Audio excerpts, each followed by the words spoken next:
When I looked out into that window and I saw fans above me, fans beneath me, and a team facing one another in the center stage, I genuinely thought to myself, tomorrow for NAVI and FURIA, that same window, right? It's like a literal glass pane that they cut out. It looks like a fucking tear in the warp time continuum to another universe. I'm like, this can't be real. Like, if that place has a person in every single seat with drums, with galas, with chants, with songs, this evening will be the biggest spectacle of Counter-Strike that you have ever seen. Add some fun to your space with Xtrfy, designed in Sweden with focus on quality products built on experience. You're looking at Project 4, their 4th generation of products with super cool colorways to stand out, with matching sets to satisfy with a solid B4 bungee, lightweight ergonomic M4 mouse, the K4 keyboard is fantastic, all of which are performance focused, and finish it off with colorful GP4 mouse mats that are bold in design and smooth on the surface. The retro theme in particular has got the feels. Complete your setup with Xtrfy. No regrets, guaranteed. Finally, I found what I was looking for.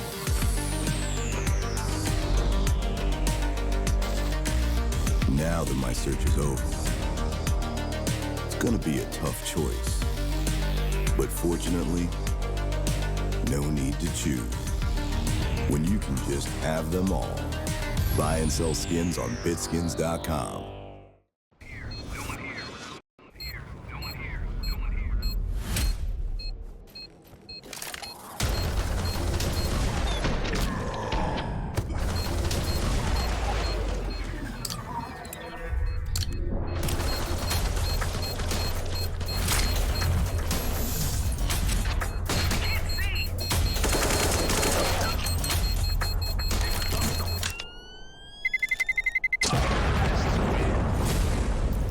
Bet.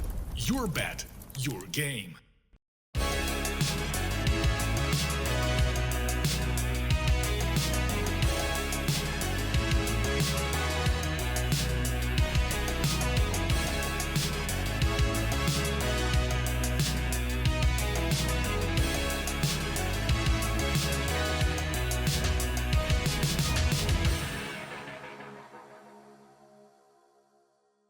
Should And be. we're like, are we live? We Are can not just live? give it a pause and then open the show so we can clip that and Okay. upload to YouTube and act as So- this was a very smooth start. So in 5, 4. Scene. Ladies and gentlemen, boys and girls, welcome to HLTV Confirmed episode Who the Hell Knows, brought to you by Xtrfy, Bitskins, and of course N1Bet. Gamble responsibly. Bloody responsibly, guys. Don't fuck around with that shit. If you know you got an addiction, there's plenty of places you can go. But if you're a sensible human being, you got an addiction? No, there's a comment from Striker, let's just say, completely unrelated to anything in esports. We were just talking and he said, people that have drinking problems, can they just stop drinking? This is a quote from Well, he's Milan, right. Milan Sveda. Yeah, I mean, you're right. In theory, yeah. You're bang on. Yeah. Substance abuse is a real thing. And so is any addictive form of mental degeneracy that we all find ourselves in at some Seems point like a in our simple life. solution, right? It So does, just like, and just it's the stop correct drink- just solution. Stop drinking. Yeah. Well, I guess we'll get into that in a moment. But as per the usual, we got Prof, we got Striker, and joining us today is Scrawny. Yo. That's his official name when he comes to Australia. Have you ever been to Australia? No, sir. Would you like to come? Absolutely. We'll make a time for you to Yeah, come yeah, down yeah. to Australia. You've never been to Australia? No, man. It's Nope. fucking far from Canada, mate. That Yeah, is, that is I true. mean, well, Can you fly the other way? Of course.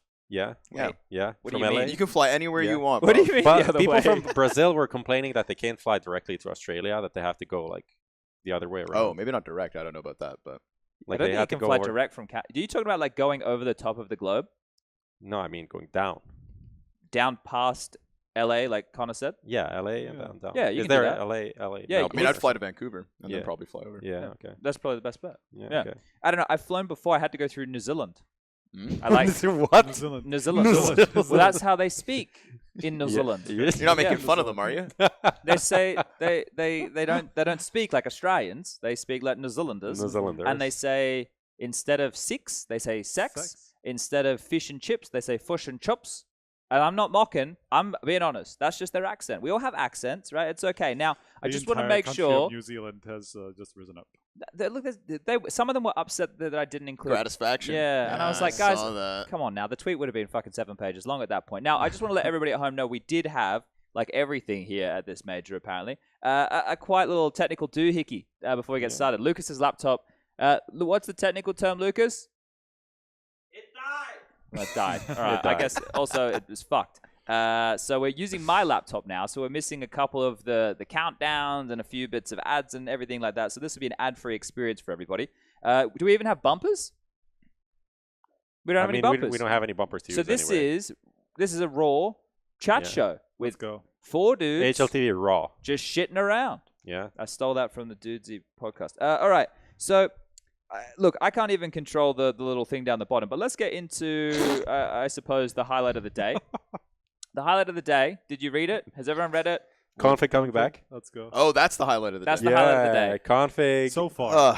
So far. That's Is it? true. I don't know Yeah. what's the highlight of the day. For me, this was, I don't know. I'm just in this everyone's in a shitty mood for the last 24 hours, more or less. And I'm in a fantastic mood for the record. Yeah? I'm glad you are. Yeah, You can I'm in bring a the rest fucking of us great down. well, mood, I'm man. glad you're here so we can bring you down Yeah, with hell us. yeah. Hell yeah. All right. I know. I just read that and I'm like, well, first of all, the whole statement was magical. It was the magical work of He PR. should work on a novel. What is that? It's like Mm. he literally did use the word magic. Like Config using the word magic of 5 guys coming together. I love that. I want to see 5 guys coming together. That's one of my A favorite big fan things of the to watch. burger of chain, it. obviously. Yes, Yep. yes, Yep. yes. When they like squeeze it and the juices start flowing. Yeah.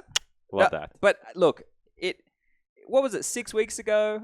2 months Something like ago? that, yeah. Right? I mean, he just listened to Striker's advice. Like, just stop drinking, drinking. and magically everything's fixed. But isn't there I saw some people, now I haven't read everything. I didn't read the was it Dexerto? Yeah. I didn't read that. I just read his statement. But wasn't there something in that interview someone I saw posted about drinking, and it's like, well, when I drink whiskey, I act like this, it's just Yeah. whiskey. It's just hard liquor. Yeah. It's like, man, like that right That's there. a cope. That's a cope. That's a red flag. That right there is like, what? No, actually, no. If you think If it's tequila, it's fine. yeah, you know, maybe right. No, that right there. But I think there's something interesting about the timing of this, right? Knowing that the major is going to come to its conclusion very shortly, and you want to make sure that you're out on the market to get a team. However, if I am a team, I'm going by the old adage, you know, fool me once, shame on you. Fool me twice, shame on me.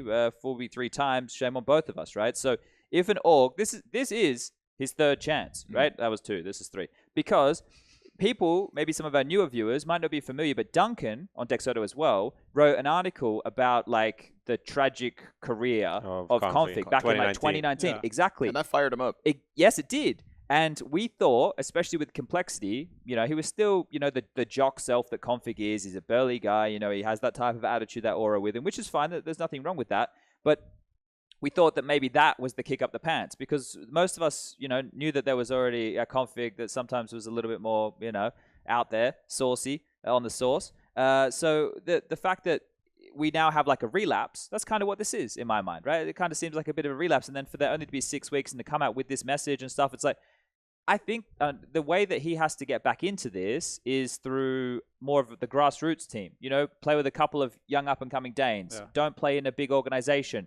Prove the worth. Show that, you know, you're focused on this. And I don't think an org, it would be advised to pick him up. I I think he needs to play. He needs to play in an environment where he can spend some more time in Denmark, because if he is truly facing the demons that a lot of us, I think, understand he is, and that he himself would have admitted to, then I think you need to just be surrounded by like actual support and family, and an environment where you can genuinely kick an addiction and you know, reshape to succeed in the future, right? Traveling around the world, staying in hotels, not having routine, being around this lifestyle, that's not what Config needs right now.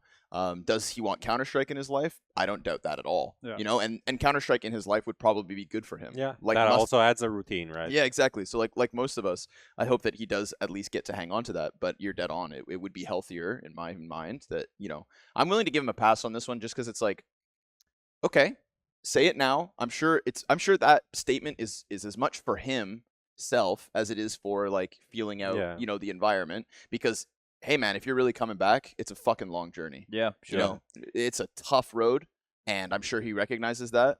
But it's too soon to, you know, expect to, you know, the last thing that person should be is at another international hotel without the people who are actually going to help him through this. Yeah, I think No more enablers, dude, or anything like that. we have enough of those in these sports. But yeah, I think just the framing of like, yeah, I fixed this. I won the battle. Yeah, that's That for me is like, no, this is sure. this is a constant battle, and not even for him. Like for everyone, we constantly have to fight to be better. You know. But something like this, right? Like to do with substance abuse, and like this is not something to be joked about or anything, right? But the thing with it is, there are people like celebrities. Celebrities are always the one who are front and center in a lot of this, right? Who, you know, you have some young rappers that everybody knows about who like OD'd, right? But that's like different type of drugs what we're talking about here. But you Rest in definitely peace, have Mac Miller. right. You definitely have some like older celebrities who have been fighting with sobriety for a long time, and then they relapse, Yeah. right? And like it's not. This isn't something that doesn't exist. It's something that does exist in society. It's just that it's not really spoken about or front and center of our community, right? Because well, I don't know the why. I guess all of these things are becoming more and more. You just have to look at like the Sadicus situation now. That was front page news and everything, right? And I just think that the end of the day, and it's just actions have consequences. That's it. That's it. At the end of the day, that's the case. Yeah, as they should. You were gonna say something when we said about a team. What are you hearing? I mean, we saw like I didn't actually hear anything, but for example, like when you saw Kassad, you know, who is somebody who is clearly like out trying to get a GM job and like trying to fix teams and things like that. You know, we've heard so much language like that from Kassad. He very clearly stated that like this is a player that you can't pass up on if you want a top tier player who's basically free, because he just got out of his contract with Astralis. He's too good to stay free, basically, is what my point is. Okay. So like I can see like a fairly decent number of organizations out there who would be willing to take that risk just because he's the kind of a player that he is. There's enough upside for you to maybe think about like how to manage him specifically. But do you put stuff in there like, you know, we'll help you work on this? Do you put stuff exactly. to be a little bit harder in the contract? Maybe like there could be like a little bit more of a stricter settings where they could make sure that, you know, he's gonna stay on path and things like that. Yeah. I don't know what it is, but he's too good of a player to stay free for him to have to do what you were saying, that he would have to come through like the lower tier scene and then just like work his way up again. I think he's too good for that. Yeah, no, that's fair enough. Like I think that's the thing. Like there's no doubt that he's a very talented player, right? That's not the conversation, right? No one's out here refuting that. No one's going, hey, config sucks. Like people could say config's a little bit inconsistent. Yeah, you could make that comment, right? But no one's going to come out here and say like he's an experienced player. Like, well, no, people will come out here and say he's an experienced player, right? He's very good on the server. He has a lot to offer, right? So it's the things outside of the server which are what going to plague him, right? Now, speaking of outside of the server, there was another bit of news that apparently G2 are looking at Kassad as the coach. Did you guys catch that? Yeah. There was some dispute over that. Already? I mean, Nell said it was not going to happen, so another kind of like a credible, obviously, journalist who has reports everything about G2. Basically, I was going to say, like, has had a lot to be of honest, credible there's history with not G2. a lot of Frenchmen in G2 anymore, so maybe his sources have dried up. Yeah, that's true. Also, like somebody from G2, I think, responded to that Jackson report. We've seen, you know, to be fair, like we've seen enough esports people, you know, deny very clearly credible and true rumors that it happens, you know. So I'm not saying that that's something that we should take at face value, but you know, there's some doubt out there as to whether this report is true or not. And I mean, the report in the first place didn't say that like he's joining them. There's just like there's some interest. They're looking at him as a possibility. It'd become a very Balkan team at that point, wouldn't it? Yeah. Hunter, Nico, Kassad, you got JKS. And when we know how Kassad feels about Hooksy, what happens then? Yeah, that's the weird one. That's the weird one. Yeah. It's like all the shit that Kassad said on broadcast about poor Hooksy. It's like, hey, I'm your coach now. Yeah, right. Let's be friends. I don't know how that's going to work. So that in itself is a bit of a curious one there. But that's about it in terms of like the news that's happened overnight, not related to this event. That's basically it? Yep. I think so. Okay. Yep. Oh, how did the show with Hampus and DJ go yesterday? I obviously didn't have an opportunity to watch it because I was going in, we were getting dressed, I think it was pretty good. Yeah? We got some nice insight. We got the source, the history of DJL as a coach. Okay, that's nice. Apparently, Hampus, they were building a team together, and Hampus was like, oh, we have these 6 players. DJL, you're kind of shit at playing. Maybe you should be the coach. And Hampus is like, did I really say that? He's like, yeah, you said that. Well, so you know, they can be honest with each other. Yeah. So yeah, that was kind of the story of that, and just a bit of insights into the whole team. We kind of went over all of the issues, or like what people think are issues. Perceived issues. Rez, Alexi B, the English switch, stuff like that. So a bunch of insight actually. Okay. And, Short form. What did they say? What do you think? Like, did they give a reason as to why they just? I mean, they kind of blamed it on everything, right? Yeah. We're like they Yeah, said spread the everything blame, was yeah, that's the best way everything to- was an issue to some Yeah, degree. I mean, sure. they said that they just didn't turn up like in even like 50% of what they thought Right. their max power is, and they also got a little bit baited by the R bar, maybe thinking they're too good or like Yeah. too early. That's and the honeymoon period, and that right? the Yeah. pressure got to them a little bit, maybe. Yeah. So like Yeah. those are the main points that they made basically. That's gonna happen to you. I saw no, what was that? Because we like the timeline that I give this team is 6 months to like see if it'll work, right? And I don't know what like these internal things are. Because remember, teams will be like, yeah, it'll take us a couple months to get everything going. It's different for everybody, and it's so hard to judge. And it's something that we're going to get into with a bit more of a conversation about some of the teams today. Cloud9 being one of them, right? So before we get there, Literally feel sick when you said Cloud9. I'm I sorry, felt man. physically nauseated. man, look, do we want to just jump into that, or do we want to talk about some of the conversations about like the whole in-arena experience, the fan fest and everything like that first, and then move into the results? We can do that. Okay. Yeah. Yeah, so there's obviously been a lot of conversation, right? Reddit, HLTV forums have been somewhat dominated by this conversation about like the lack of bodies in the arena. There's one thing we can say for certain. The fan fest was a success. Oh, So that we can Yes, say it for was. certain, right? But there's a lot of issues to dissect here, and there was a lot of complaints. And with the complaints, right? There's two types of people complaining. Actually, maybe there's three. I won't be binary with that. Maybe there's a plethora. But there's the group who want to complain just to complain. They want something to do. They're sitting at home. Maybe they're not too happy, or they're just bored, or they're trolls, right? Those people kind of feel into one group. There's another group that feel like there's a significant gap between what their expectation was and what was delivered. And those people making complaints are a whole different group of people. And then there's a group of people who see something that they don't like and they say, hey, this isn't great. Can you consider not doing this? And those people are trying to offer feedback, and then that gets under the brush of feedback. And then like I'm sure there's gets under the brush of complaining, but it's feedback. But I'm sure there's a whole other group of people complaining for whatever reasons that I possibly can't know. Like the kiss cam stuff. I saw that and I'm like, yeah, man, I've fucking seen enough of this shit. Let's stop putting couples on camera and fucking kissing after every single round. Like, dude, what are we doing here? Like that one there, I agree with that one. Like, it's not that I'm against people kissing and having, loving each other and having a good time, being affectionate. Just after a round of Counter-Strike, I don't always just want to see that. Like, that's not what I came here to see. There's balance there, Right? To be made sure, yeah. Same with like the grills all the time. Like, I get it. We got a diverse crew here. Females are fans of Counter-Strike. Wow, right? Shocking. Shocking that is Shocking the news. case, right? Breaking news. So it's like, we don't need to show a woman every time, right? Right. We should show.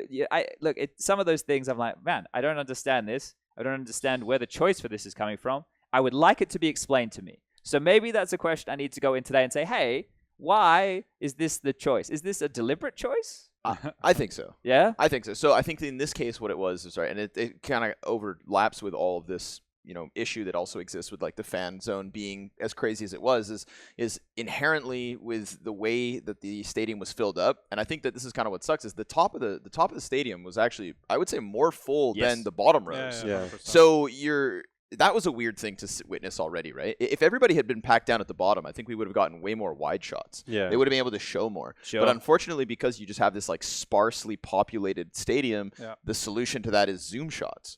And the moment you start zooming in on people, what do they do? Start making out. It's their moment to it's their moment to dance or do something funny. Or in this case, it just ended up being a kiss cam. And then I feel like when you've got to fill the entire day because, again, wide shots were kind of far and few between, it's like, well, this works, and then it worked. It worked. It was kind of fun. I think like inside the atmosphere was like people were playing around with it. Yeah. Dudes started kissing their buddies and stuff, and I'm all for it. A the little jersey.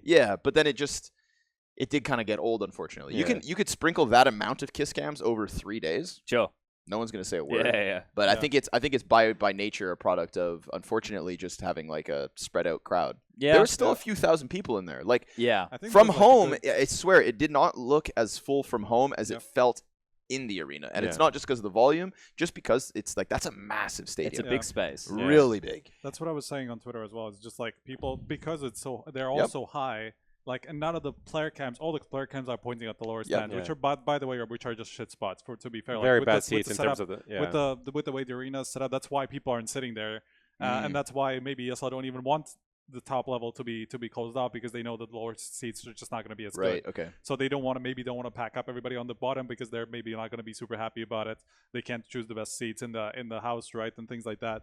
And so that's why all these shots were just like looked like the arena was fucking empty. Even though I think it was more people than was in the Rio Centro in total. It's just spread over such a massive place. Yes, I would agree. I think it's like a good 5,000 people, and I think the Rio Centro may be like 3 to 4 in the best case scenario, right? So I think there was actually more people than in the previous stages. Yeah, it's just, which by the way for Thursday is very decent, but you know. So that comes back to what I was saying, right? Where the gap between the expectation, right, and what the viewers at home felt was delivered, because the expectation was, right, Gigapack. Exactly. Rio Centro times 4. Exactly. That was the expectation. And there's reasons that I think that expectation wasn't filled. And I think there's reasons that the people at home are happy to kind of like take this battle of, you know, they're talking shit about the Brazilian crowd, right? Yeah, because there's so much we'll never understand. And then it's like, well, where are you then? You know? But we know that this fan fest situation on the other side of the fence, quite literally, we could see it like inside walking around the concourse. I can look out the window and I can see thousands of fans. They got the banners running around. They're having a good time. The drums are going mental. Everyone's having fun. It's like a music festival out there. And then inside it was like, I don't know, we were doing classical music for 12-year-olds. I don't give a fuck, right? a little bit. So look, there's conversation about, you know, ESL not underestimating the influence of goalless. There's a lot of factors here, and I see a lot of things that get discussed without traditional understanding of events. So they're like, why would they put the signing sessions while the games are on? Okay, well, guys, let's talk about that for a moment. Initially, it was the arena only, right? That's what they sold, and then it sold out. Then ESL came, and then they expanded everything. They did this whole Rio Centro thing. They did the 360 stage. They created the Fan Fest. They offered more ways for people who couldn't buy tickets for the arena to then be involved in the event, right? Which was to appease the fans here and to give them more options to be included and enjoy the time here for the first major in Brazil. All of those, once we saw them posted, we were like, this is fucking sick. This is great from ESL. Great initiatives. And part of that are traditional things that ESL would do at normal events, at Katowice, at Cologne, even at Dallas. Signing sessions are something that happens with the players at all of these events, and it has to happen on the day when the matches are live. But what was the oversight, right, was the fact that we underestimated the power of the fandom of Brazilian players. Yeah. Because... And I don't know the way around this. I don't think there is a way around this, right? What do we say? Let's have all the teams come in and do a signing session from 9 a.m. until 2 p.m. when the game went live, and then have all the fans come in and start lining up from 7 a.m. because the line was like a fucking kilometer long. Yeah. It was a very long line. And then have a whole day of 2 best-of-3s. The entire point of us moving away from 3 best-of-3s in an arena or 4 best-of-3s in an arena was because the days were just so absurd that people wouldn't hang around anyway. Yeah. So now you've given them all these different options. You put them all under one roof.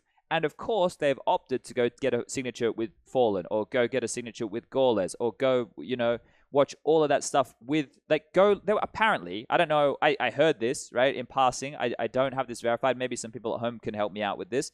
But I heard that there was 3,000 people in line for the Fallen store. Jesus Christ. So, yeah.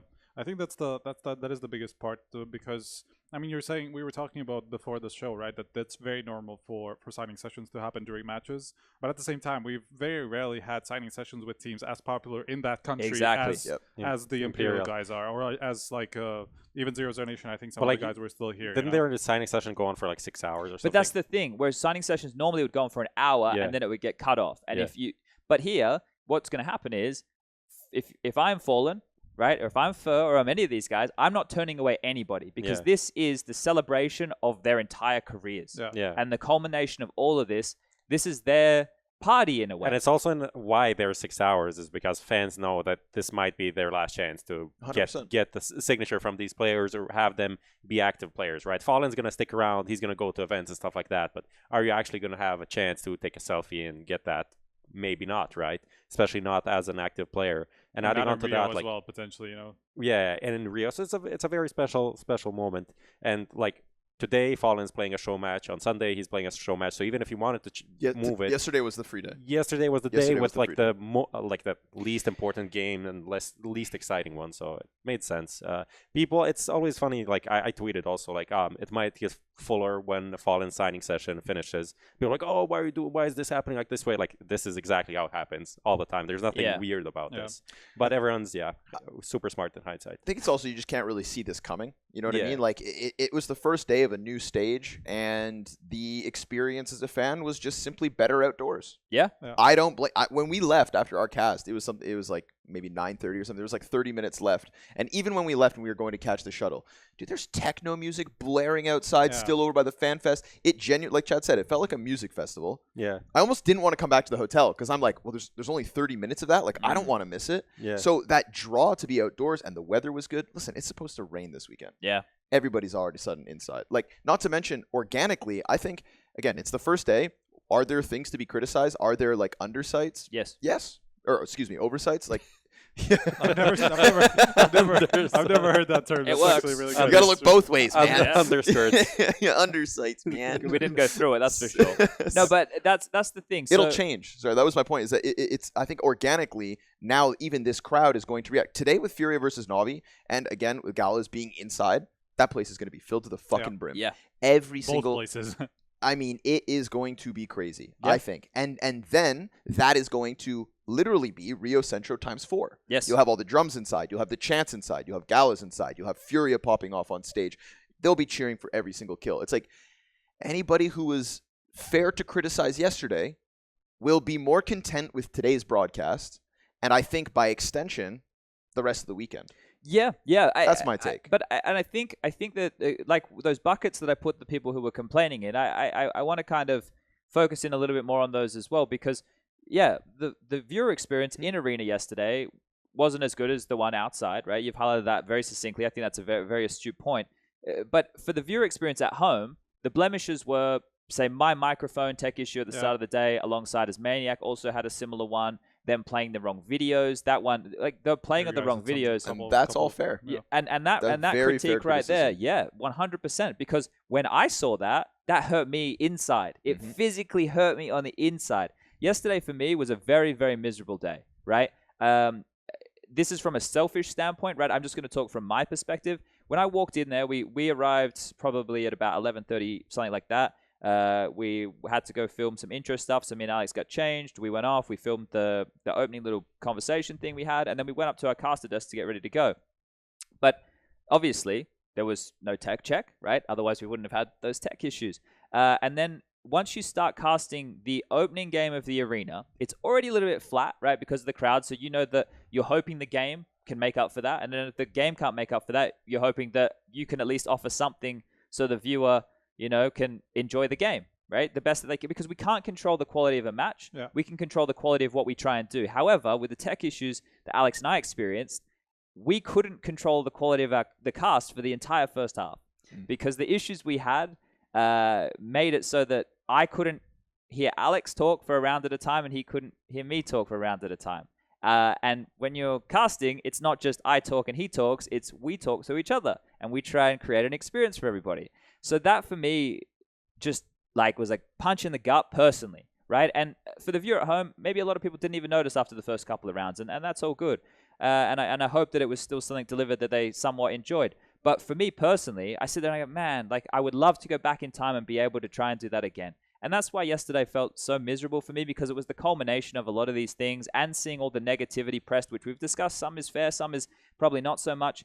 And it's just sad because everything to this point, as we discussed just the other day, we were saying, well, we asked Prof as the viewer from home, right? Because Striker's been here doing media. I've been here working. You've been in the same boat as me. Prof was like the viewer at home. Yeah, slacking. Well, somewhat.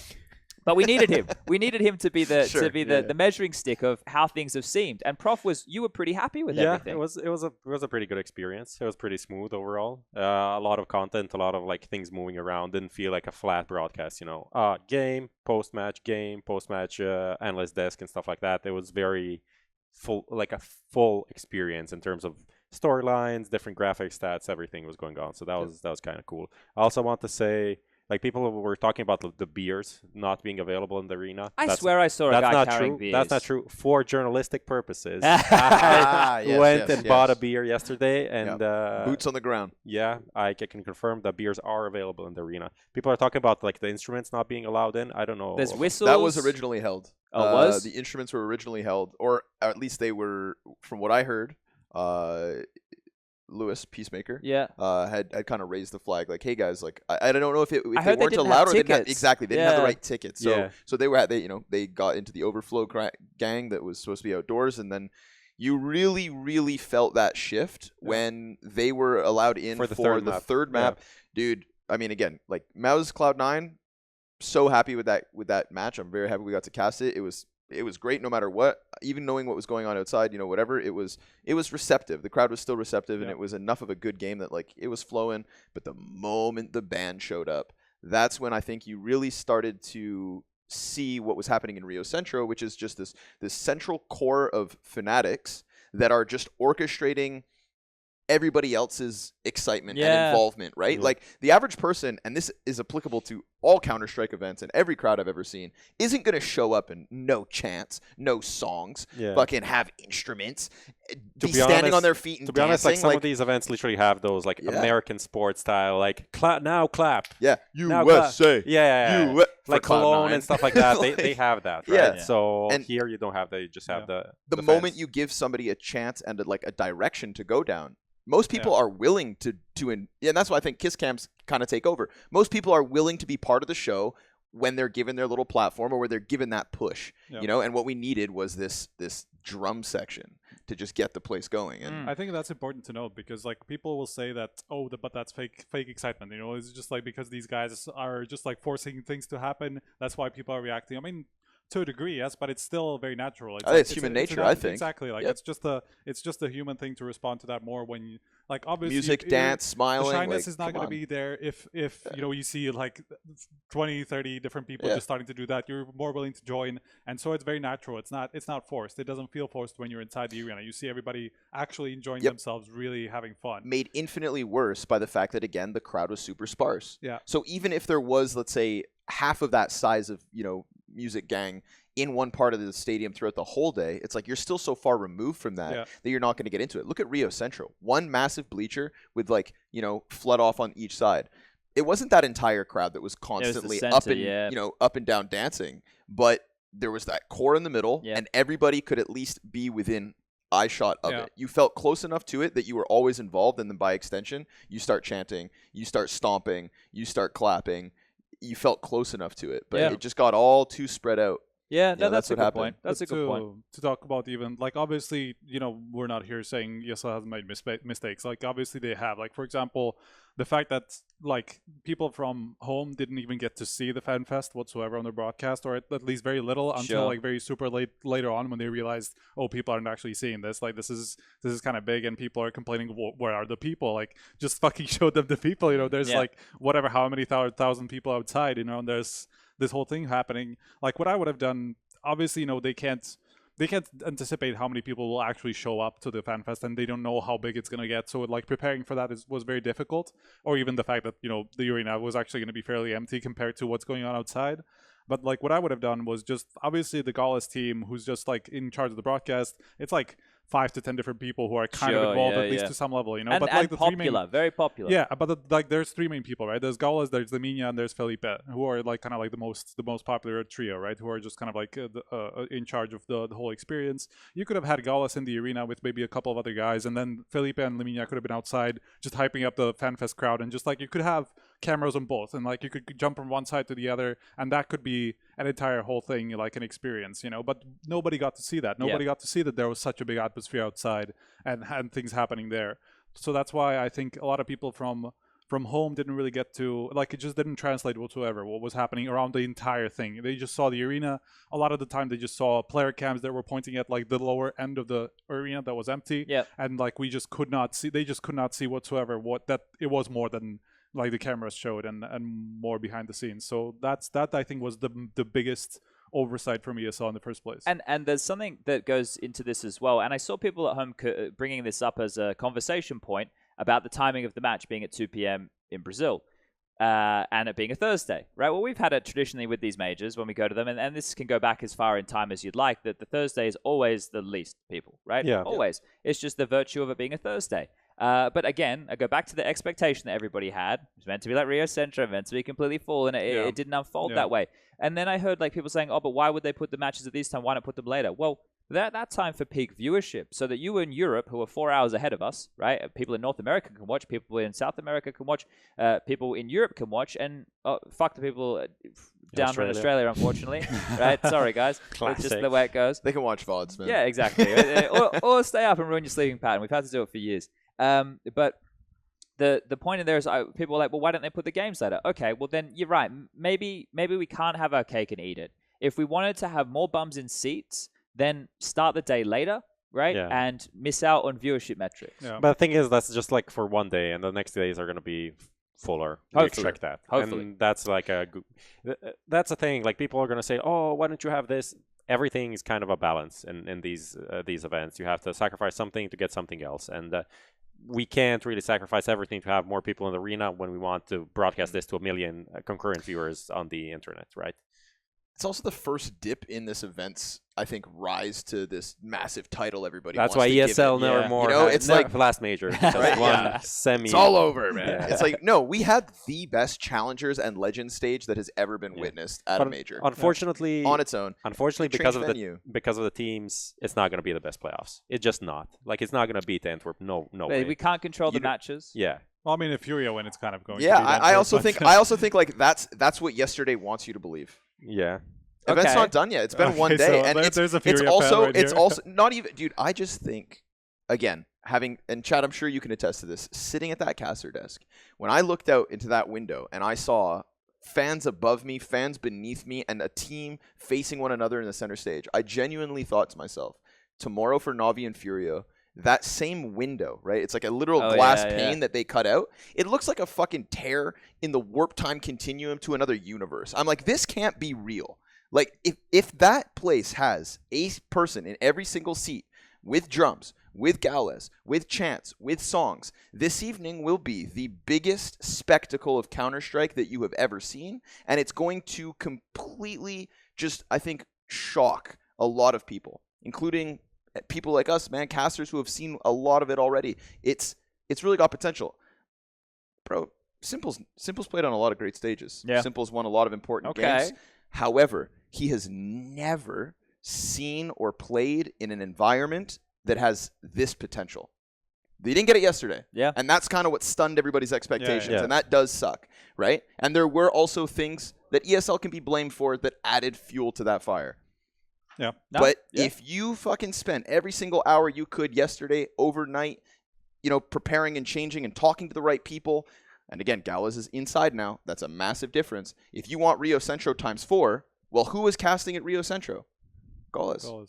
And it wasn't even really casting, to be honest. He would start chants. I mean, it was obviously broadcast and commentary. Yeah. But it was a spectacle that he was just orchestrating. Today will be Rio Centro times 4. Yeah, I think that's also been kind of like a problem that people have overlooked, and people are like instantly expecting that all the Brazilian fans are going to be super interested in a Fnatic Outsiders game. Those are two teams that have like very, very low fan bases, Outsiders specifically, but Fnatic have never been like a super popular team. They have a completely new lineup that basically nobody really identifies with at the moment, apart from like international Counter-Strike fans, you know, like me, for example. So like that's the problem, you know. Even MOUZ and Cloud9, those are not teams that have like massive fan bases. Yep. We saw like the Brazilian crowd did get behind MOUZ, but I think that was more because of Cloud9 eliminating Imperial, and that just just being the villains now, so that like they are just willing to support whoever's going to go up against Cloud9. But like we just haven't had the popular teams play at the moment. We still have NAVI, we still have FURIA, and even Heroic have a decent crowd now. Like from I don't know how exactly. Like they don't have a crowd anywhere, but they do have here. So that's kind of funny. So like we still haven't seen the most popular teams play, and that's always been a big factor in how many people are going to turn up in the arena and stuff like 100%. that. And to be fair, like combined with the fan fest, and maybe not all the people were there for the actual game. A lot of people were there for like all the things that happened around. It was still for a Thursday, let's say 5,000 in the arena, and like I'm gonna throw out there like another 2,000, and like that's 7,000 people for a Thursday afternoon. Like where the fuck, where else would we have seen that? Like, have you seen Antwerp? Have you seen That was the Stockholm? point, Like dude. for Thursdays, like we saw an NIP play on a Thursday in Stockholm, which was, by the way, not the greatest decision either. But just for my point, it wasn't even half full. Like even for an NIP game, you know. So like that's something you have to also take into consideration. We got to look back. It's just that the first two stages treated us so well. Yeah. That, as you alluded to, right, the packs, you know, it's 50% fluff when it comes to the criticisms, and you never know people's motives or whatever. It's like, we can all agree that Antwerp playoffs were S tier, phenomenal, great time. Can you guys mention the first two quarterfinals?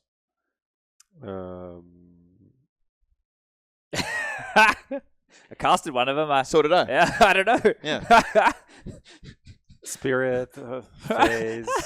Who did they play? I have no idea. The Spirit phase Right? was semi. No. Yeah, but There that's was totally the way it goes, but right? they got to the semis, so quarters Oh, were yeah, like yeah. Furia Spirit, NIP phase NIP phase was one, Yeah. and I don't even remember the second. No, I think it was Furia Spirit. Right? Okay.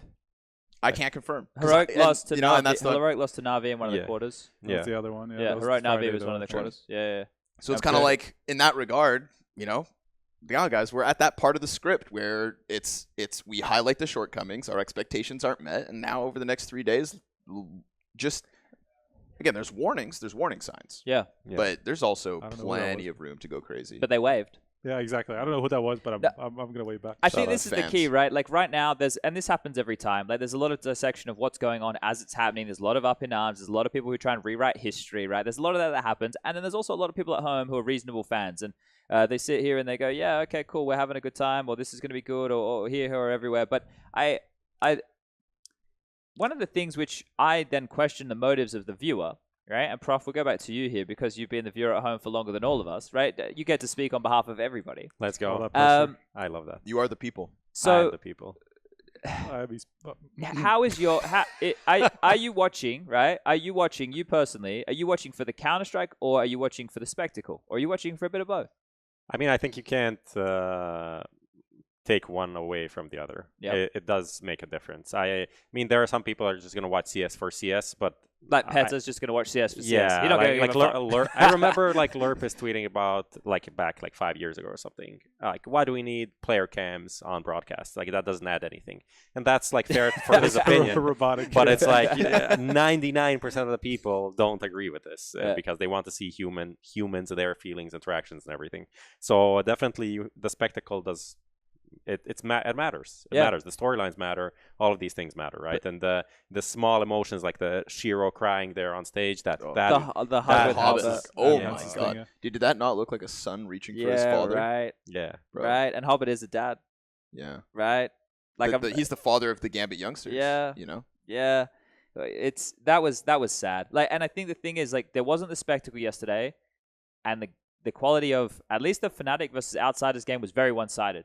Right? Once the quality of the game was bad, Outsiders played very good Counter-Strike. Yeah, I think the scoreline, especially on Inferno, is forgiving to Fnatic. There was 2 rounds, maybe even 3 rounds, that I can look at and I go, they are absolute gifts that Outsiders just gave you. There was a round where they completely did an A gamble stack on the CT side, and Fnatic literally just had to walk into B and plant the bomb. that is Outsiders, right? But So- yeah, but because that's a freebie, right? And then there was the Mezzi 2v1 clutch where, like, at the moment, James turned his back, but it was because he was trying to pick up a rifle. And I don't know when I've ever seen James flustered in a clutch or try and pick up a rifle in a clutch, right? You know what I mean? Yeah. So like those, I'm like, well, they're a little bit odd. And then but the way the Outsiders were able to outmaneuver and outplay that of Fnatic, they look like they were a class above, right? Do we want to cap off on the arena and crowd Yeah, we situation? need to. Yeah, Okay, let's- yeah, let's and then move we'll on get to into the for games. sure, Yeah. Anyone have anything else they want to say? I think Connor put it pretty nicely. You Yeah. know, you're giving everybody some hope. I like Yeah, that. man. Yeah. See, are you in a better mood now? Some guy in chat said, "This guy is Albert Einstein." I don't know how that makes any sense, but I guess it's a compliment. It sounds take like it. one. I'll take Yeah, it. I think you capped us off quite nicely. At least trying to pull us all out of the darkness here. I'm just a natural optimist, man. There we like, go. It's there. It's, again, I could be wrong, Optimist Prime. but until it happens, Yeah. I'm not gonna, Yeah. until it happens. Let's let history write itself Yeah. before we write it for We'll it. look back at this episode and laugh when it all just fucking lights on fire. yeah. Okay, so the games yesterday, Outsiders versus Fnatic, I was just highlighting. My perspective right there. That's basically the long and the short of it. With what I thought of the game, I thought Outsiders were a class above. It felt like. Let's just talk about the next game. Fuck that game. You don't want to talk about it at all? No. I think it was curious what you said, because like the interview, by the way, funnily enough, Jane did an English interview with me, and I think he did one just before with on the broadcast as well, FURIA, with Shocks and Yep. and Heku, who I think was brought there to translate, she but then was. didn't translate whatsoever. I think. Yeah. Is that the yeah, I get the because right he idea? did it in English. Yeah, that's what I'm saying. So that's why I was like, Plot okay, twist. I'm just gonna get Jane too, because like clearly he's gonna be okay. Yeah. And he like came into the interview and he was like every time we did an interview with him, it was going to be text, and so that there's always going to be like some edits and things like that, Yeah. like making sure that the English isn't too broken. And he was like clearly very let's say reserved about it. He's like, my English is bad. I'm like, you're gonna be fine. I just saw you do an interview on the fucking broadcast. You're gonna be okay, man. And he was talking about that the game was harder than it looked by the scoreline. So that was a curious point of view, but compared to what you're saying, Maybe the mind games in that, I guess. But in terms of the way it seemed like it played out, you know, there was a couple of clutch rounds they lost and stuff. Lucas, are we having tech issues right now, mate? Because you're touching some shit and the preview monitor's fucking going on and off, but now we're lagging. So what have you done? Like something with audio as well. I don't know. Okay, we're all good. I think we're all good. Yeah, I think we're okay. We're still laggy. A little bit. It's good. All right, let's go. All right. Let's keep going. All right. It looks ridiculous, Yeah, right? a little bit. So the game being closer from their perspective. All right, well that's interesting, right? Because when I'm watching that matchup, and there's so much space being given by both teams. Fnatic are playing for like the early stages, really slow passive defaults. Outsiders are feigning banana control and then sitting 2 on site and 3 on A, right? It's like there's mind games here. Like there's so much space that other teams would either be like punishing or trying to take or fighting for or whatever, and both these guys are like, we'll just wait. Yeah. We'll just chill, right? And it was on both sides of the server, right? So But that's the that was weird thing interesting. about like some of these teams, like Outsiders or even Heroic playing sometimes. Like people are so afraid because they know the stack could be there, because like nothing's going on the entire map, right? So they're like, can we go? Like we just got to kill here. Like there's supposed to be space, but is there actually? True. Because this is like how the teams play.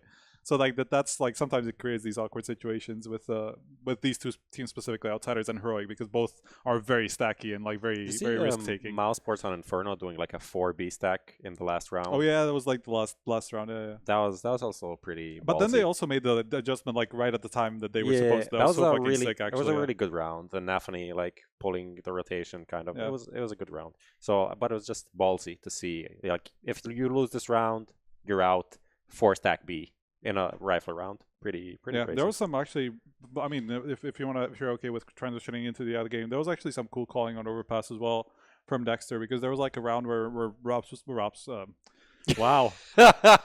Well, Frozen was, I don't know how that happened. Frozen was just flanking in Monster. He got a kill there. Cloud9 even knew about him, but they rotated off to A side. I think because exactly it was Frozen there, they knew that was going to be the flank. And then like the rest of the team was going to be A. MOUZ did like the exact, like the super fucking transition. They told Frozen, okay, you can push up. He immediately saw there's nobody there. They rotated off. Like there was some really good calling from Dexter in some of these key moments. Yeah, so with this matchup, right? Look, it was kind of hard. It was hard to watch. Look, I obviously I'm patriotic, right? I like the fact that Dexter's been able to make it to a semi-final. I think that's fantastic. But we discussed with Hooch on the show that we were all pretty confident that MOUZ were gonna not shit the bed, but you know they were gonna have a hard time getting over a team like Cloud9. There was no head-to-head between the two teams. So it's going to be an interesting matchup. We've already seen a couple of struggles from MOUZ in important matches, and the playstyle that Cloud9 have is a difficult one for almost everybody. So where do we start to pin this one, right? Because obviously that first map, there was the wobbles that would make you believe it was going to be a 2-0 in the favor of Cloud9. Yeah. There was a few like half-by wins for the boys on Cloud9 side, and you go, oh, those are the tilt rounds. They're really going to affect MOUZ. Yeah. But they're able to pull themselves back in maps number 2 and 3, and especially on Overpass. I feel that that's such a strange one considering the comebacks we've seen Cloud9 have, and then they didn't. Right? Yeah. It's like, oh, they can lose. It's kind of like they Mohan kind of framed this one as like this was really like a fire and ice matchup. Okay. In the sense that yes, we've had phenomenal CT sides from Cloud9 all event. The comebacks have been so real, and specifically on Overpass, right? But it had also kind of predicated on them just being okay with like not succeeding on their own T-side overpass. Right. There was nothing about Cloud9's T-side overpass they were happy that with 3 or 4 right? every time. 3 or 4. It was very laissez-faire. Yeah. And then they got away with that versus some very good opponents. Yeah. But what have been MOUZ's success stories throughout this event? A lot of T-sides and pistol rounds, bro. And that's exactly what they pulled off. They switched to T-side where they only, C9 only got 5 on their own offense. Immediately, MOUZ win pistol. Yeah. Immediately, the few rounds, that little margin of error is just gone. And then, yeah, you gave Dexter enough time. Like it took some time to kind of to follow through, but they just didn't have that margin of error that they had so consistently had. They also lost like an anti-eco. It's true. Yeah, sorry. That was the first T round that then ended up coming through after the first 4. Right? It was like they just let bathrooms go. They just kind of rode off any forward A presence. Yeah. I think that Deagle here, Tech9 there, and next thing you know, it's dropped. And again, coupled nicely with the fact that Axile was missing. Yeah. Axile, if you've got Axile's rifling popping off, again, he's that forward presence, A-site overpass. Yeah. He wasn't there. He needs to Their get a default multi-kill fell in into some bomb of those, site, and it's over. Yeah. So they didn't get those variables that they had used against anybody else. And I don't know anybody other than MOUZ who maybe could have done that just based on the win conditions that MOUZ have put up throughout this event. And that it doesn't normally work out like that, right? Like you normally can't like have that prediction of this is going to out-trump that because in the server, a lot of those you can throw away. We're taking like the aggregate of stats across all these different matches against a whole bunch of different opponents. Sure, you can say this is a strength, but in the moment of that game, those strengths, unless they manifest like it did, which more often than not is not the case, right? It's like, well, they didn't mean a whole lot, right? So it's unique to see that. But then where do we levy the... Do we levy more towards Cloud9 playing poorly and individuals like Axel not showing up? Because like that's been a question mark for some time. I see Maui, he's getting quite stuck into the whole approach of the game from Cloud9, for example. Or do we look and we go, okay, this MOUZ team, we all know the academy journey they've been on. We all know the discussion points around that. Is this where Dexter as an individual is now putting himself out there as a very, very wise in-game leader that maybe hasn't been discussed before? Like where are we? Where's the consensus of the room? Or maybe there isn't one, right? But what do you boys think? Because I don't know, right? I thought Cloud9 were going to win, right? I thought Cloud9 were going to win, and MOUZ won. So I think we can all agree that if this was like 100% Cloud9, I think that would have gone their way. Especially on Ancient, I think they just gave up that 5-0 lead. I think they were supposed to win Ancient from that point. Okay, so if they were playing Peak, I think the Peak Cloud9 should have won that game. Okay, I mean, obviously, Exile being the big point of on overpass. I thought Ancient, man, I'm gonna put a little blame on NAVI personally. Okay, yeah. CT side, I mean, I don't know who decided. I mean, I watched. Contrast this Exertion. Something like a +2 point rating on the CT side playing inside of caves, right? Think of the players that you have generally inside of caves. Like that's where Yakinder completely owns. Yep. That's where Blame F completely owns. That's where Exertion completely owns. We switch to Cloud9 CT side and we get Inters. Forward-facing lane on CT side. Like, I'm sorry, man. He was peeking out being fed to the MOUZ T side. Okay. That's how MOUZ ran around again away with like a massive successful T side, right? So it's like that was kind of shocking. And it was only contrasted, so clearly to me when they switch sides and you see what a real star can do in a position like that. Yeah. And then also NAVI's T side at one point, he walks guns after winning pistol, right? After starting the comeback, he walks guns into cave with a double deagle setup, point blank, no Molotovs, no frags, no trade potential, like.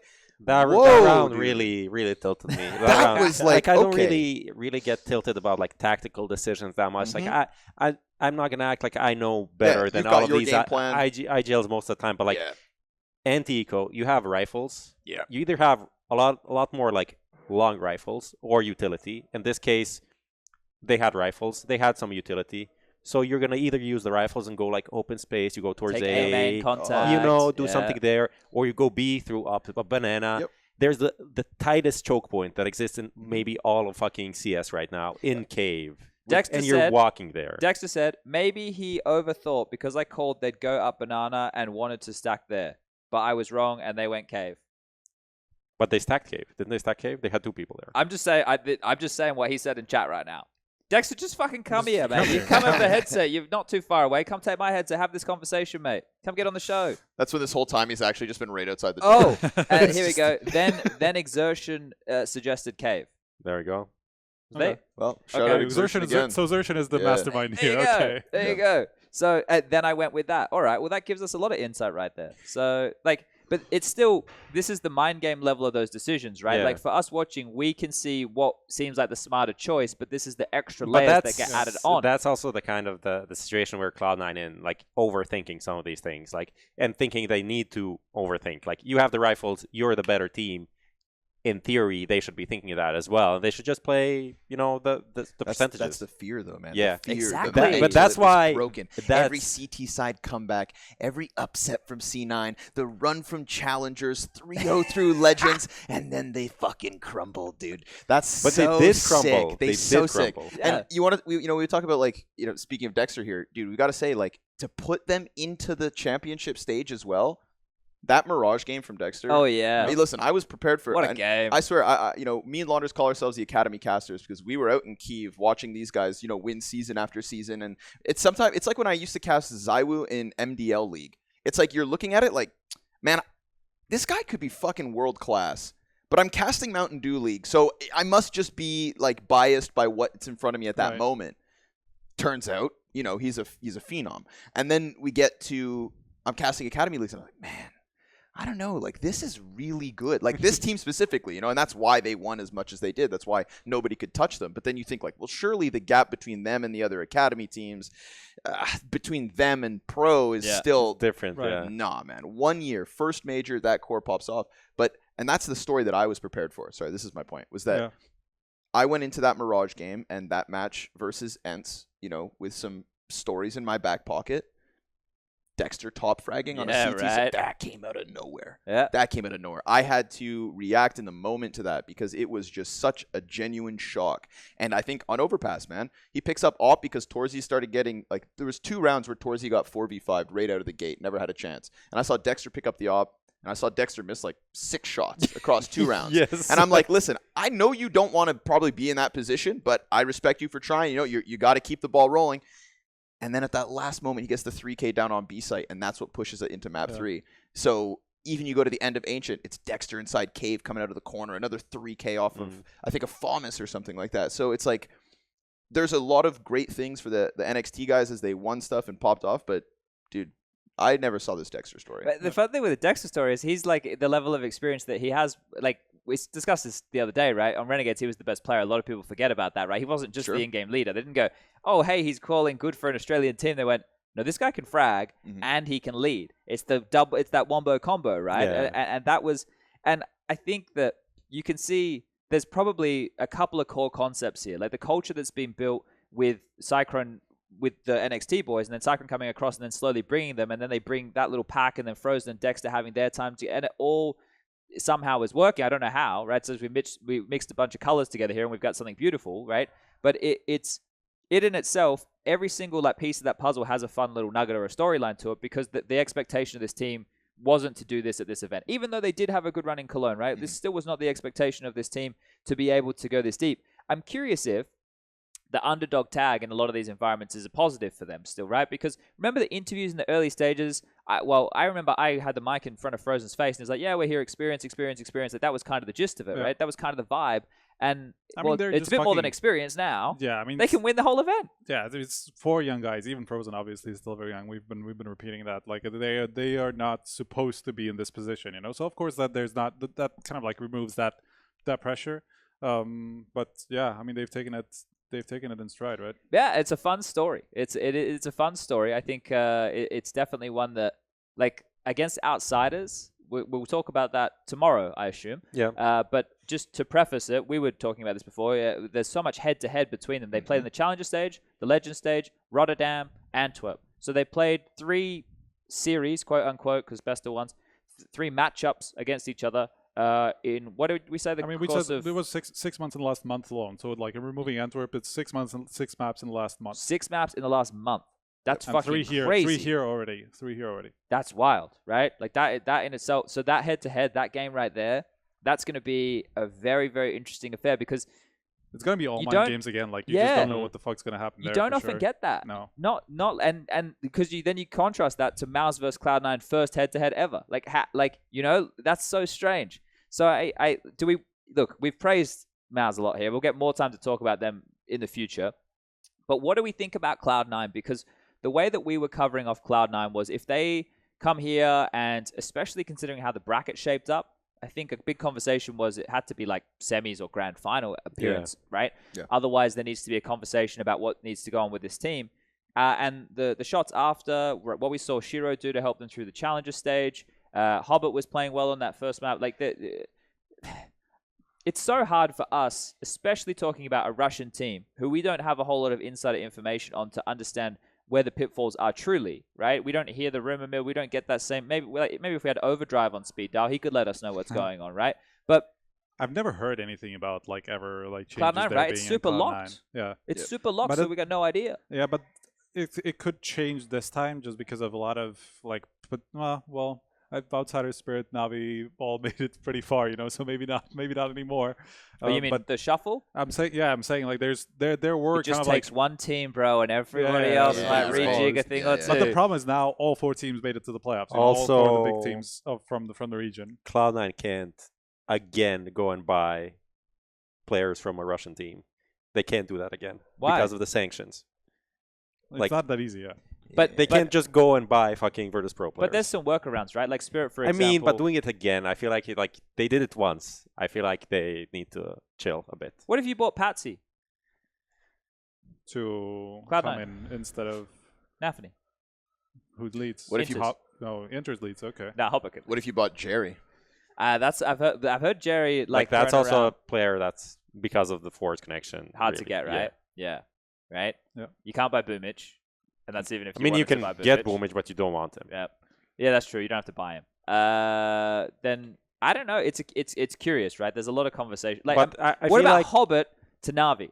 but I feel like it's time. It's time for them to change. Like they have to change. Let's not talk about Navi right Okay, now. all right. Sorry. Cloud9 have been. we'll like, see how they they're- do first. They're It's the the longest. same team for over 2 years now. Yeah, the 2 longest years standing and 3 months team. or something. They have reached their peak. It seems like they've got to this point quite a few times and failed, and it is what it is. It'd be a poetic place to end it. Yeah, it's unfortunate, but I believed, and I got disappointed, and Yeah. that's how it is. That's Okay. how it is in life. Yeah, Okay. I don't remember a single case where a team has stayed stuck together this long and peaked after that point. Yeah. Only peaked after that point. So, because like obviously this already happens very rarely. The truth is they are a very young team, a lot of young players. Yeah. But like for me, at least change something in the coaching sense. Like something has to change, for me, because the worst thing is like Maui was right. Like he was right. Like the way they played that ancient game lost it to them tactically, right? That's why they lost. So alongside a bit of crumbling individually, because on the T side they also had like people running through smokes and getting kills, like entries or getting trades. Like that was, but it goes together because if they have a nice foundation, they'd believe in it and they'd play differently, right? Yeah. I mean, they also they gave up a couple of really key rounds in that ancient on Yeah. the CT side because they had a lot of ramp up. Like they had that 5-0 lead. They had so much money, man. It was so close. Like round after round, they still kept buying. Like for 4, I think they had 4 buys after they were 5-0. I think they had 4 buys in a row where they could have broken MOUZ at every single time that they bought. They could have, and that's why they Yeah. kept buying like fairly lowish buys at the end. But there was like the 4v2, the 2v4 round that MOUZ won. I think that was like the key one that Yes. probably broke the game for Yeah. When they Cloud9 busted through, entirely. busted through Donut, hit A site, Yeah, yeah. Exile just gave that opening. Yeah, So I think that was like the key round that I think turned the entire game. I think if that doesn't happen, I think Cloud9 just stomped through that game. That's over. So just to kind of finish on the coaching thing, why I think that could be a good solution. Just look at DJL coming into NIP. Like Threat, obviously no one thinks he's a bad coach or that he doesn't know anything about the game, but he just moved into a different role, got a new guy. NIP's T side magically improved right after that. So if they can find a similar solution, I feel like that would be a great way to do it because getting players it's weird right now for them, and it still feels like all of these players have potential. And people can say like cut Inters, but Inter is obviously not the problem. He's for not the this. problem. He's He's not the problem. No. He could they could be a bit better if they had a bit better player, but it's not going to fundamentally change Cloud9. no, you can't cut Inters. He's got a 70% success rate on max points boosters when it comes to support, and you We can't need get him. rid of that guy. No, we need him. Okay, But look, this is a major, and the conversation coming in here was that it could be open, right? And that anybody could capture lightning in a bottle and have a run. Now, let's say it's MOUZ, right? Let's say MOUZ will make it to the final. Let's say on the other side it's FURIA. Well, how do we then frame this event? I made a tweet a little bit earlier today, and I was asking people to tell me what they think their top 3 most unpredictable majors of all time are. Now, the two at the top of the list so far is Krakow and Rio. Now, a lot of people would throw in a different third. I see people saying Boston. I see people, throw. Someone said Cluj-Napoca. Cluj could make it. Yeah. And this is the thing, like that conversation is broad for the third, right? For that third major to come, because you could say, well, was it the grand final? Was it the results in the other stages? But those two are very clear that they were unexpected from everybody. Yep. But think about the period of time we went major, into. By the way, has a has fnatic winning it, right? That was a big one. That's the thing. DreamHack 2013 is another conversation. Go ahead, sorry. But you move forward from here, and you think, what happened after Krakow 2017? We never saw the champions again. Australia. That and that, right? So what window are we entering into Counter-Strike right now? Because I have literally no idea. I have, this event, we're obviously focused on this, but what does this all mean? Does this mean we're now going into an era of parity where any event, any of the top 10 could truly have a conversation if they capture lightning in that bottle? Or is this a changing of the guard? Or is this a flash in the pan and then it all changes? Or is this Navi stomping through the playoffs and becoming the best team in the world for another year? There you go. I like to frame this playoffs as a result of what ESL did with the Challengers and Legend stage. Because it's, that's the best warm-up that any Challengers group of team have ever gotten at any major. And we have that many Challengers teams in the playoffs. Right, so I mean, I don't know the detail. If it boils down to formatted scene, all that aside, it's just the teams who had the most amount of time to warm up went on these crazy runs. Right, Navi is an exception, Heroic is an exception, and shout out Spirit because they are too. But everybody else was, fighting from what was a lot of stage experience. Yep. If you take what was going on in Rio Centro, I think that is I wasn't at Dallas, but I think they were comparable in that regard. That's like a DreamHack Open on steroids from a couple of years ago pre-pandemic, and that's where we used to, expect these teams who needed LAN experience to go play, prove themselves, and then make runs at major. ESL just gave these teams that chance in the 2-week run-up. Frame that as a boot camp. There's no better boot camp you could ever be offered. So I kind of hope that I want to look ahead. I don't know what comes next. And that's Counter-Strike, dude. I don't know what comes next. There's but a lot of fun stories. At the same time, it's I think it's still so open. I love the fact that we framed this playoffs as because it kind of was super open tournament for anybody, but 51% of people have Cloud9 as their pick'ems. Probably, 38% have Navi. It's you said it was open for everyone, but then people pick your money suddenly says something different, right? It's it was almost like all of a sudden this timidness came back in. So hell, give me that MOUZ FURIA run. It is curious how people frame the event as a failure because the best teams didn't go as far as they wanted them to go. That's such an odd thing to me. That's a weird metric, right? Yeah. And it's always how people will remember majors, right? Because they got the best possible bracket run or best possible the popular teams made it through, right? And that's always going to play a big factor in how people remember events. I mean, everybody fucking hates the Krakow major because it was not only because the Gambit win came out of nowhere, it's because that was a fluke. That was 100% confirmed in the way it is in history. Yeah, exactly. You saw nothing. It came to nothing afterwards. Yes. Of course, there's still the Zeus leaving and how that affected things, blah blah blah. But still, everybody saw that as a fluke. Same thing with the E-League major. A lot of people not really loving that for anything outside of that story that the Cloud9 came back from 15-11, blah blah blah. That's the only thing that people remember the E-League major for at that point. So I mean, it's unfortunate, but hopefully this is not the time that it's a fluke, but it's something more from MOUZ and XT or not MOUZ and XT. as much as it could be, and I like that narrative. I'm also kind of again, I don't know, eternally optimistic. I like little blips on the radar. Because I remember that. I remember Gambit winning. And I think maybe if Immortals hadn't flopped in the finals as badly as they did, then maybe we'd be looking at it with a bit better. But I mean, the Cloud9 one, let's call that a fluke.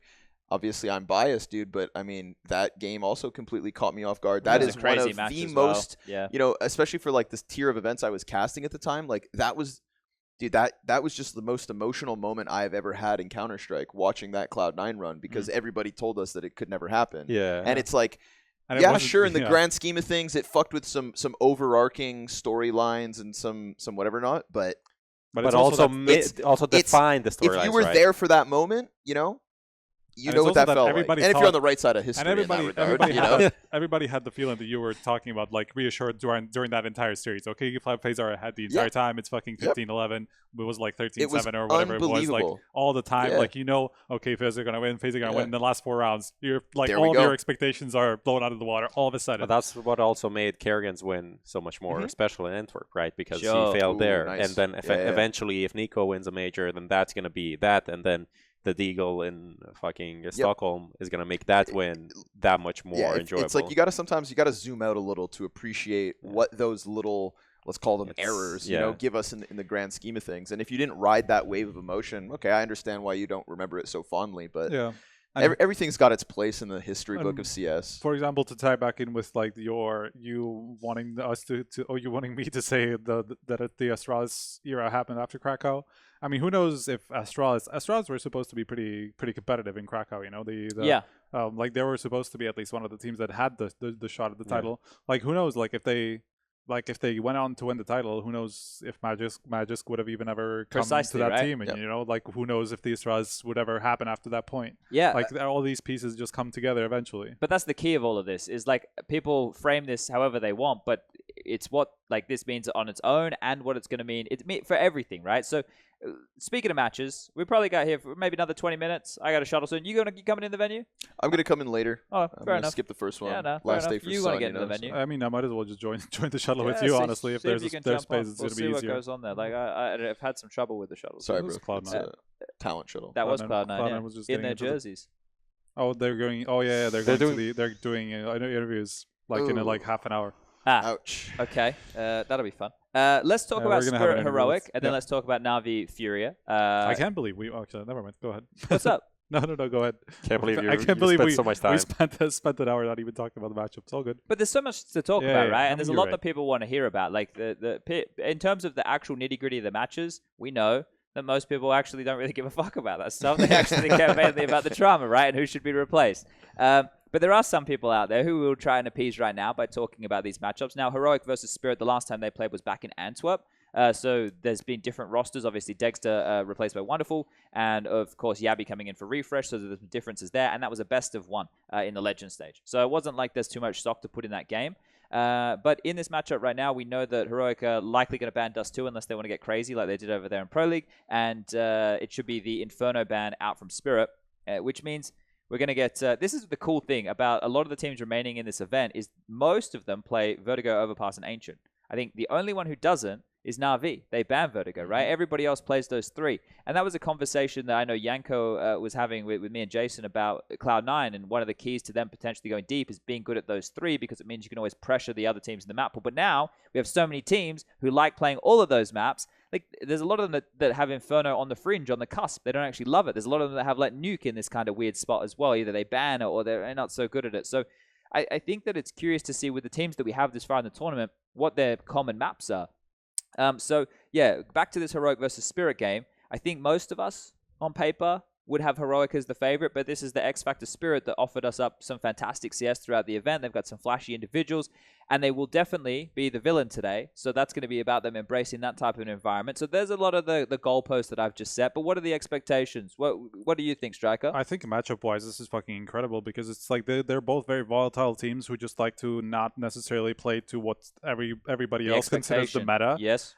So that's a very curious thing, and I even talked about like the interview that I did with Magix. Like he was talking about having a lot of inspiration from Heroic when this team came together, and like approaching the CT sides in a very similar way, where they like to take initiative, like to be aggressive, like to set up plays to get picks and information and things like that, and stack the wrong sites or like stack certain sites.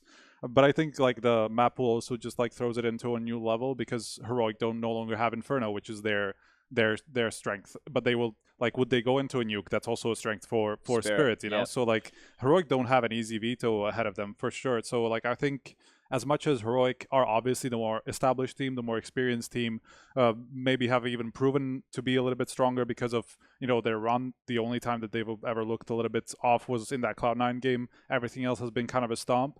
So obviously from that point of view, Heroic are the favorites. But just because of this, the stylistic, not even clash, it's just like the stylistic matchup, and because of the map pool being so awkward for Heroic, I think there's a very real chance that Spirit could take it. Yeah, I think it'll be a banger, Connor. I've got this one flagged as the upset in the quarterfinals. I've got, if whatever it's worth, Spirit is who I put forward in my bracket. Okay. I think that specifically, I mean, three maps is what I'm.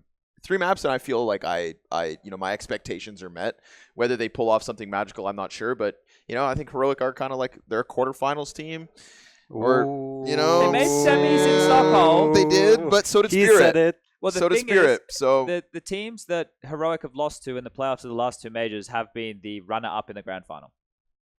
That's G2 fair. and Navi. Yeah, sure. That's so fair. if they lose to Spirit, Yeah, and maybe Spirit, Spirit's in the and final. maybe. and Spirit lost to the winner Maybe. of the major. So True. Yeah. Well, it means nothing what I just said, especially in the 18 bracket. I won't be shocked if or when Heroic win, but I just kind of I just want to catch the Vertigo. I'm really hoping Vertigo comes out in that series between them. Just because Cloud9 smoked Heroic on their run in the BO3 to get to the championship stage, and I was expecting that map to be that was a super strong good then. T-side, actually, Super right? strong T-side, yep. So it's like the Heroic Spirit Vertigo game, I think, could be the highlight of that series if it does come through. I just want it to be a tight one because I think Give us something competitive. yeah, stylistically, right? I think it's like It Magix should was be, saying how right? like Chopper was most inspired by Heroic's calling. So going into what you were saying, where it's like this has like I thought this could actually be the sleeper quarterfinal outside of the Cloud9 the MOUZ one. the wild scene that'll be the last one. Oh yeah, that's it. MOUZ Cloud9 ended a up good- being a great yeah. upset, and it ended up being a good quarterfinal. But on paper, I think this was the one that could have just slipped in as number 1. It's a nice can I precursor. Can I do a short pop quiz with you guys Sure. about Heroic stats? Who is the best performer rating-wise in the last 3 months? Cadian. Yeah, that is true, which is weird in itself. Who is the best performer at this event? Is it Yabi? Tessus. Shush. What the fuck is going on in this team? This is very not... Really? Yes. Really? And then you have Ston, who's like, this is the best player on the team, like I top sleep. 5. Yeah. He has not even a 1-0 rating at this event. Is it fair to say that that's a parallel that I think I would almost make between like Hobbit to Axile, Shush to Stown in the Heroic sense, where it's like in the important games, Hobbit was actually delivering Yeah. next to Shiro. Shiro went God mode, but Yeah. like if anybody else was, if there was any rifle was presence Hobbit, on yeah. that team, it was Hobbit. Yeah. And it feels like maybe that right now is kind of Shush. Yeah. That's a curious one. Not that That's- it's a winning condition, I think, but Yeah, it is kind of. It's weird, but it's like it's great that Cadian stepped up this game because otherwise this team would have no chance with Ston playing like this. Just very weird to see actually what's going on. What do you got? Any highlights on this? Or you want to jump into Navi Furia? I kind of agree with what you guys said, so not much to add. Okay, you take us off with the yeah. No, I was just gonna say that was like looking through the map pool and thinking about it a little bit more. I already had like before this, but there's like you've got to think that Heroic are gonna take it to Mirage, right? Because That's the thing. they've played that the most. They've played that I think the most this event, Mirage, and they've definitely wanted to pick it. And even though they haven't been super confident on it, Spirit definitely haven't. But there have been some close losses for Spirit, so there's definitely some weird. Like I wouldn't, if I was Heroic, I wouldn't be comfortable with picking Nuke into Spirit. To Should be I message honest. Rush right now and get the veto? No, I can't do that. I can't do that. We can't do that. We can't do that. The thing, we yeah, could- right, we do could have- do we that. do We have could it, do though. But we We can't. certainly do that. wouldn't do that. We can't do that. We can't do that. It's fun being an insider. We can't do that. We won't do that. All right. To kick us off, Prof, with Navi Furia. Navi Furia, crazy. Yuri has a 1.42 rating at this event. What the fuck is That's that? just the second stage. That's or just both? the second stage, Okay, yeah. Because okay. K-Serrado was the beast in the first yeah. I stage. mean, was- he also is doing super well. It's a story about Furia's kind of easy run, but actually, when you look at all of the games that they played, they played a team like OG, who was supposed to be pretty good. They beat big. They beat decent teams. Decent teams. Okay. But then again, None of the big ones. is None there? none of the big ones. ones, and then they have this like whole fucking avalanche behind them almost Yeah. of momentum, of the hype and everything. Yeah. So I feel like it's very much a game of how Navi are gonna start this game. Like, But can they will be booed. Yeah, but like, But I don't think they give a can they shit, slow yeah. down this crazy momentum of Furia? That's for me. Can they go on like a 7-1? Hey, let's just put it this Start. way. Let's put it this way. I feel like that could be enough for them to win the game. Run at Navi, I dare you. Yeah. True. Good luck. I feel like with Blade, I still feel like this is going to be like a very disappointing game for Furia. I feel like Cloud9. Why am I thinking about Cloud9 the whole time? I still can't get over the Yeah. X. You can't get over it. It's just there. I don't think Navi is necessarily playing Furia today. I think they're playing against Brazil. Yeah. And I think that, this goes two ways, right? So you can sugarcoat it and just say that, like, this could be a whole new level of just, like, atmospheric pressure applied to Navi, where Furia have been powering up. Yes, they don't have those, like, it wasn't like Cloud9 who dropped, versus FaZe, Navi, and then get that BO3 win over Heroic as convincingly as they did. Like, that's why we believed in the Cloud9 playoffs run. The reason we don't believe in the Furia playoffs run is because they don't have the teams, behind them already. The regime's but not great. they do have the same amount of practice. They have the same amount of stage experience running up into the event. I think, like, in terms of form, anything that you apply to the Cloud9 guys, you could, in a lesser degree, apply to Furia.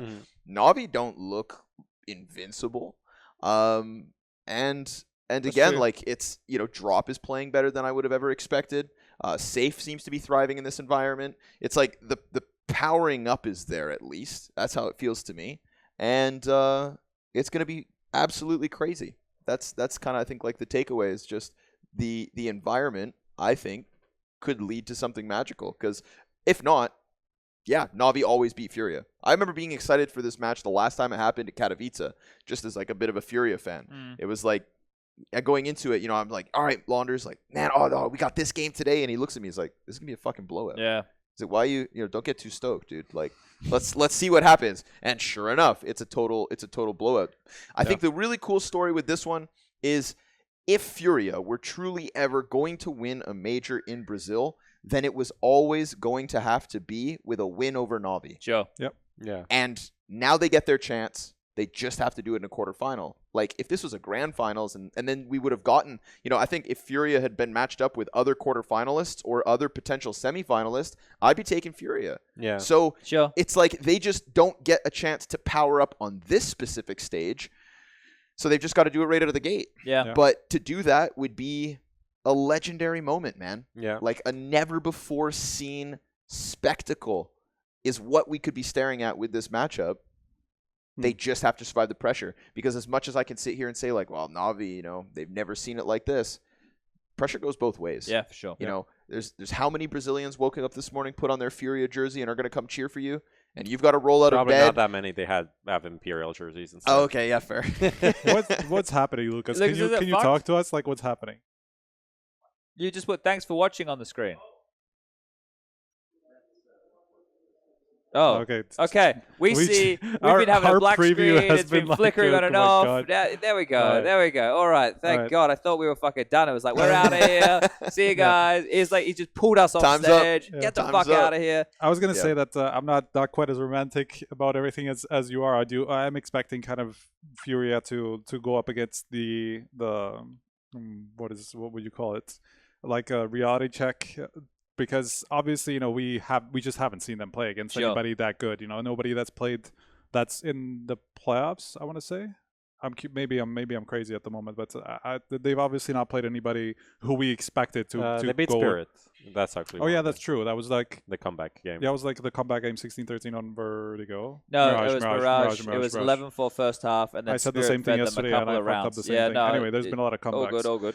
But that's what I'm saying, right? Like, I think you're right. Like, if you get off to a good start, I think there's a decent chance that they just carry the momentum, and it's just gonna get to Navi. But I don't think Navi are the type of team who's gonna give a shit about crowd booing them. Crowd. They Just like, rarely they have a high floor. They rarely just flop, right? They are just an incredibly consistent team. I think Navi are the hardest team to upset in general. I don't really have numbers behind this, and there have been some very awkward games from Navi in recent times that like the endpoints like game in Pro League, for example. That was a very big blip on the radar for them. That's why we said, okay, Navi are the best team that we are expecting to come into this event.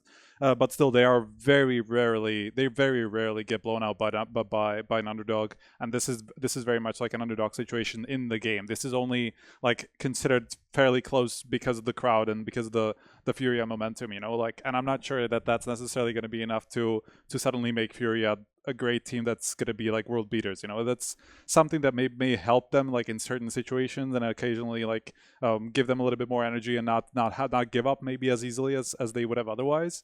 But I don't think it's just going to make them like a 30% better team that they need to be to beat a good playing Navi. That's Sure. what I need to say here. Like if we are going to see a good playing Navi, I think this is always going to be a very convincing game for them.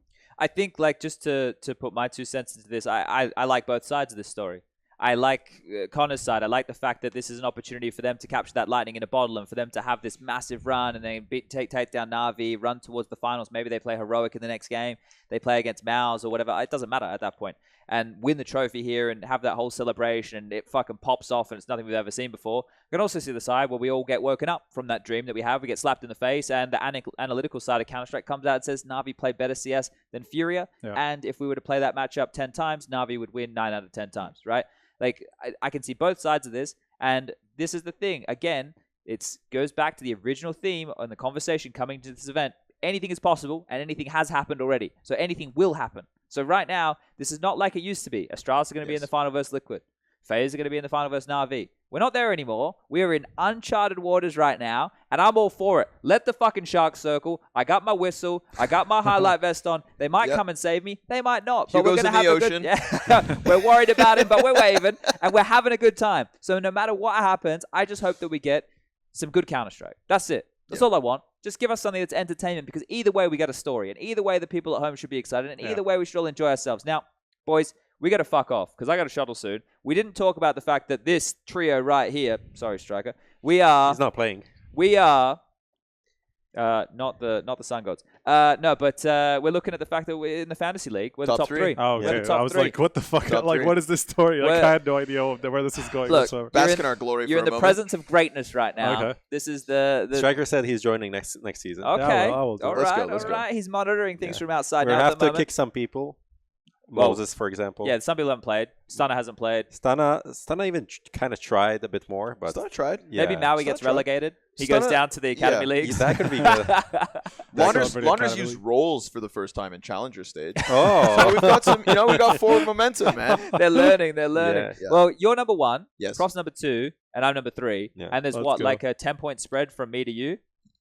Maybe less now. even less. I Okay. feel like Even yeah. less now. I think it's 6. Yeah, something like that. I'm like 2-3 points behind So you yeah, now. I mean, you guys tweeted out yesterday like the king of HLTV fantasy has come to join you, but I don't feel that way anymore, man. No. I got to get this No. off my chest. Okay. We should have played every single game of the season, and I only conceded that we skipped 2 events because everybody else seemed like they were on burnout. I missed but the memo. I was I missed the so memo. in the fucking trench and so in like I'll just be straight up, man. I've never watched a season of Pro League because I don't cast it. Yeah. From start to finish, That's a lot every of single games. group into playoffs until I was invited to do this fantasy league. And so shout out first of all HLTV and the fantasy game because it's incredibly fucking fun and it kept me interested in matches I otherwise didn't care back then, or not didn't care, but like just I'm at home. I've got 4 there's weeks like off, a million bro. games, man. Like, Exactly. it's I impossible was to getting out watch. of bed, going to the gym with the stream open to come home eating. I was watching everything, and I was so into it. And that's when I felt like I was racking up points. Yeah. That's when I got my top 2% in like Group D of Pro League. Yeah. But then I started getting back into casting events.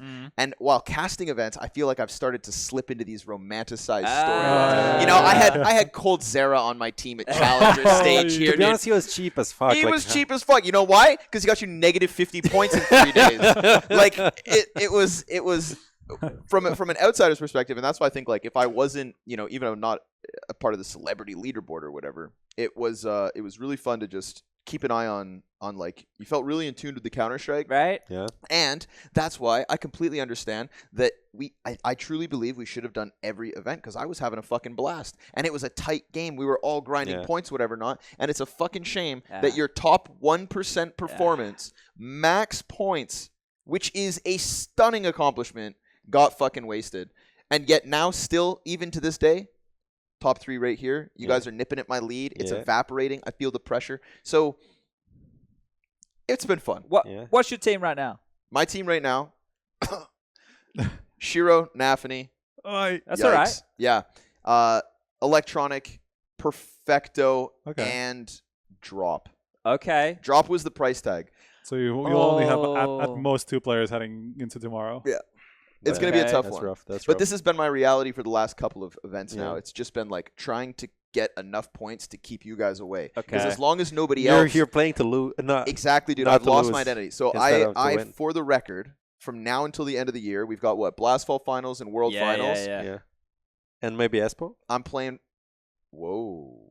We Yeah? should have Espo. It's a qualifier for Katowice. Yeah, it's a big. It's a pretty It's good like event. a decent event. Yeah, Yeah, there's- okay, there's We some could have decent- Espo. Yeah. And the, All right. Well, also fun. on Yeah, the flight home. Dude, setting it's up. all it's gloves off, man. Well, we're Go all down fucked. swinging. You- If you I'm had- going down, I'm going down swinging. You had 2 Cloud9 players as well, right? Yeah, but the cheapest one, Nafani and Inters. I had Inters and Hobbit. So I have simple and electronic. But Nafani and Oy, Inters, Jesus. Nafani and Inters okay. would have both lost you points. Yeah, I didn't look. Hobbit made me points and Jane made me points. Okay, you have Jane was the a Jane great pick shout. is pretty good. The Jane pick is pretty good. I had a draft with Fame at one point, and I was gonna go with it, but then I was Jamie just and like, Famey. I did that classic thing like I did with my pick'ems, where I went Cloud9 Navi finals. Yeah, it's right. like this has been an event of upsets and crazy stories, and then we get to this last stage, and you just retract and went with the safe bets. Yeah, I need Navi to win essentially, and then I'll be okay. Then you'll be okay, Yeah, yeah. with Perfecto and Simple, I can. And who's Electronic my- and Simple, you said, no? Electronic and Simple, yeah. And Yeah. then Yabi is my 5th. So you might be all right.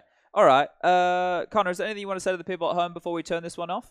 Yeah, I want to say keep supporting HLTV Confirmed. This is, I think, one of the chillest podcasts in the sense that like it's just real. It's real. It's fun to watch every time. It gives the HLTV guys a little extra added platform, and I'm happy I got to finally join because I was a little gutted when I went home that one day and couldn't come on with the last invitation. If that led me to being invited today, then it was all worth it, man. Thank you for joining us. So yeah, keep doing it. And I mean this like episode every day thing of the major, fucking awesome. Pretty chill, yeah, pretty good. Very fun. cool. Yeah. Very cool. So keep so it up, mans. Shout out to Lucas who fucks things up but then fix it. He's great at fixing things. Yeah. He's very good at fixing His laptop things. died Lucas. literally. You ever think like it's sabotage? 15 minutes before going live? I think he likes just making his Yeah. life difficult. Yeah. He likes the stress. Yeah. He likes the stress. Because now does here we are Lucas. praising the recovery. Yeah, right? right. But if it was smooth sailing from the start. Yeah. And Lucas, return my laptop at a later date.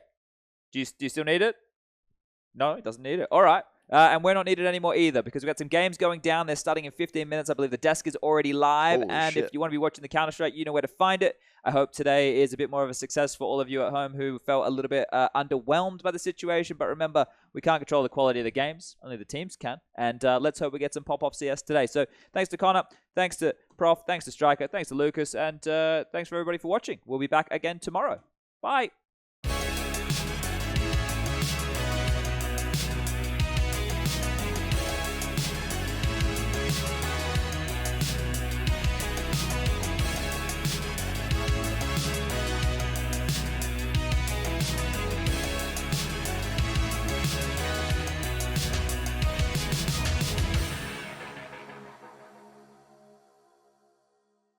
Add some fun to your space with Xtrfy, designed in Sweden with focus on quality products built on experience. You're looking at Project 4, their 4th generation of products with super cool colorways to stand out, with matching sets to satisfy with a solid B4 bungee, lightweight ergonomic M4 mouse, the K4 keyboard is fantastic, all of which are performance focused, and finish it off with colorful GP4 mouse mats that are bold in design and smooth on the surface. The retro theme in particular has got the feels. Complete your setup with Xtrfy.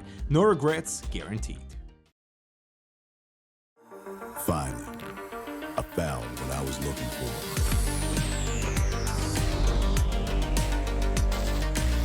Now that my search is over, it's gonna be a tough choice. But fortunately, no need to choose. When you can just have them all. Buy and sell skins on Bitskins.com.